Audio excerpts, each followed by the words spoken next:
Welcome to News York Times. Please subscribe for more recent breaking news updates. Everything just went from bad to worse for FBI's secret mole. If you thought things couldn't get worse for the disgraced FBI and their secret mole, you were wrong. The suspected mole, Stephen Halper, not only spied on the Trump campaign, it's actually much worse. According to a new report, the FBI mole also tried to infiltrate President Trump's administration after the election. From Town Hall. The sordid story between the Trump White House and the Federal Bureau of Investigation/Department of Justice reached a new level last week. There reportedly was a spy working the campaign.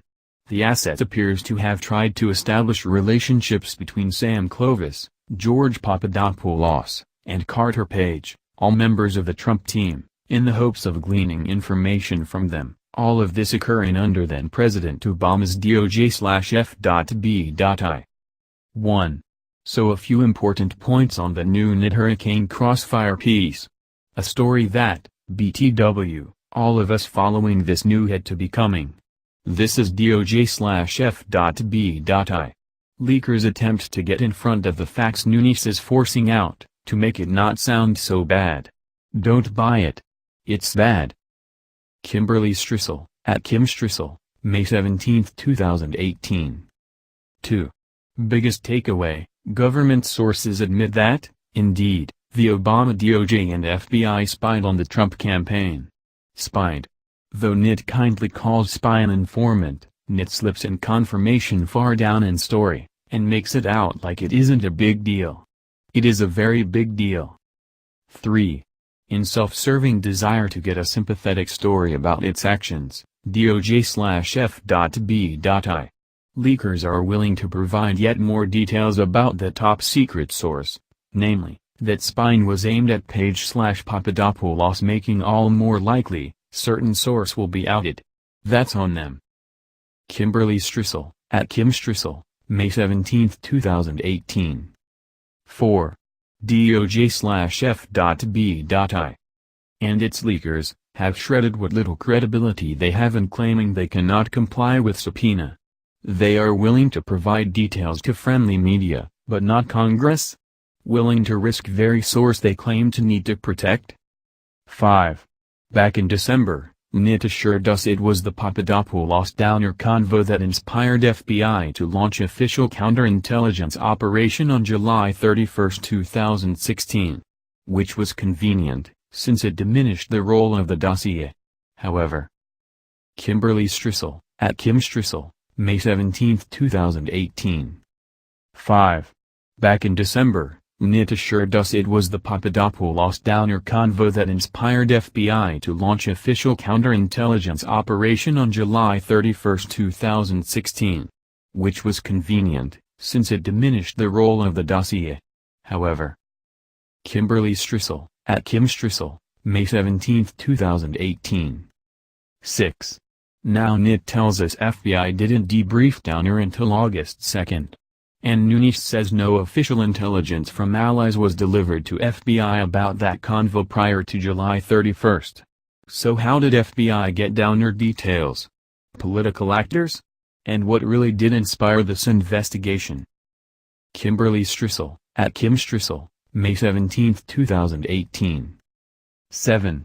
As for whether to believe line that FBI operated soberly/carefully/judiciously in 2016, a main source for this judgment is, Sally Yates. Who was in middle of it all. A bit like asking Putin to reassure that Russia didn't meddle in our election. Kimberly Strissel, @KimStrissel, May 17, 2018. 8. On that, if you are wondering who narrated this story, note paragraphs that assure everybody that hardly anybody in DOJ knew about probe. Oh, and Comey also was given few details. Nobody knew nothing. Cues when you require whole story saying you behaved, it means you know you didn't. Kimberly Strissel, @KimStrissel, May 17, 2018. The New York Times and Washington Post had extensive stories on this, though there was some linguistic gymnastics concerning the words spy and informant, spy versus informant to be more accurate. Now, Axios reported tonight that this informant, who is rumored to be longtime CIA operative Stefan Halper, tried to infiltrate the Trump administration after the 2016 election.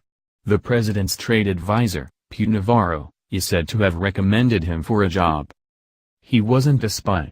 He was hired by the FBI to secretly engage in conversations under false pretenses and then report back whatever he learned in those conversations. But he wasn't a spy. T.co web link.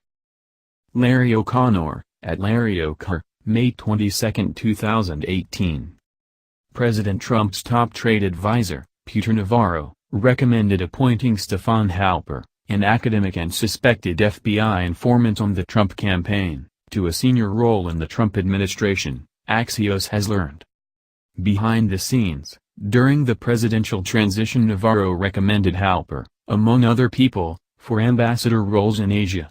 A White House official said Halper visited the Eisenhower Executive Office building last August for a meeting about China. Navarro says he submitted Halper's name for the Asian ambassadorship. We have not been able to confirm the country, along with around a dozen other people for roles in the region.